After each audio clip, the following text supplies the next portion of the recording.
আমাদের জিয়া পরিবার কবি নজরুলের প্রতি অত্যন্ত সংবেদনশীল। জাতীয় কবি কাজী নজরুল ইসলামের ১২৭তম জন্মজয়ন্তী উপলক্ষে আজকে জাতীয় পর্যায়ে আজকে যে অনুষ্ঠান, সেই উদ্বোধনী অনুষ্ঠানের সম্মানিত উদ্বোধক প্রধান অতিথি গণপ্রজাতন্ত্রী বাংলাদেশ সরকারের মাননীয় প্রধানমন্ত্রী জনাব তারেক রহমান, উপস্থিত আজকের এই সভার সভাপতি মাননীয় সংস্কৃতি বিষয়ক মন্ত্রী জনাব নিতাই রায়চৌধুরী, উপস্থিত বিশেষ অতিথি প্রতিমন্ত্রী আলিয়া নওয়াজ খৈয়ম সাহেব, উপস্থিত অন্যান্য আলোচকবৃন্দ, মাননীয় প্রতিমন্ত্রী মহোদয়গণ, মাননীয় সংসদ সদস্যগণ, মাননীয় উপদেষ্টাবৃন্দ, সুধীমণ্ডলী, আসসালামু আলাইকুম।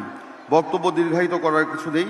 আমি শুধু আজকে এই জাতীয় কবির প্রতি গভীর শ্রদ্ধা এবং সম্মান জানিয়ে বলতে চাই যে আজকে আমরা এক অনন্য গৌরব এবং আবেগঘন মুহূর্তে এখানে আমরা একত্রিত হয়েছি।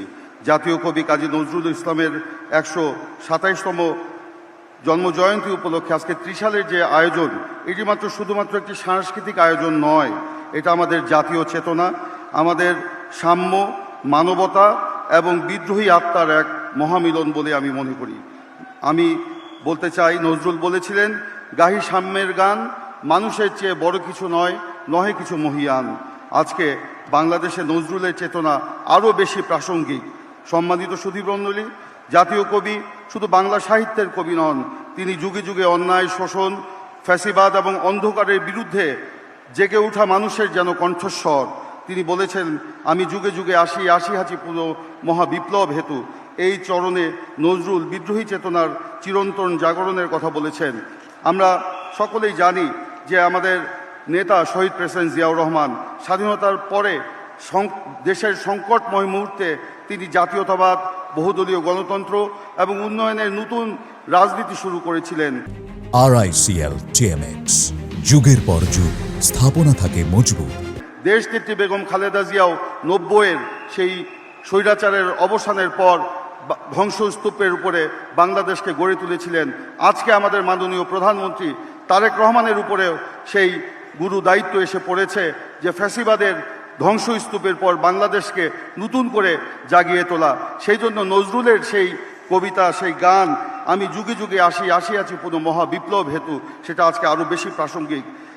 আমাদের জিয়া পরিবার কবি নজরুলের প্রতি অত্যন্ত সংবেদনশীল এবং শহীদ জিয়া একজন নজরুলের ভক্ত ছিলেন, বেগম খালেদা জিয়াও নজরুলের ভক্ত ছিলেন।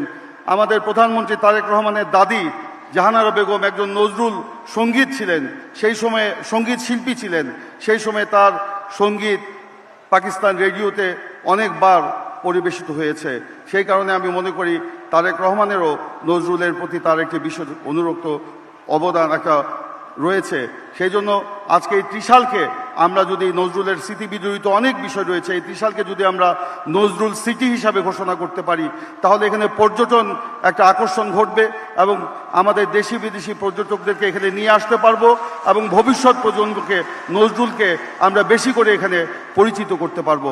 আমি আমার বক্তব্য দীর্ঘায়িত না করে মাননীয় প্রধানমন্ত্রীকে কৃতজ্ঞতা জানিয়ে বলতে চাই, এরকম উদ্যোগ যদি সরকারের পক্ষতে থাকে, ইনশাল্লাহ ময়মনসিংহ জেলা পরিষদ সেই উদ্যোগ বাস্তবায়নের ক্ষেত্রে গুরুত্বপূর্ণ ভূমিকা পালন করবে। সকলকে ধন্যবাদ। আল্লাহ হাফেজ।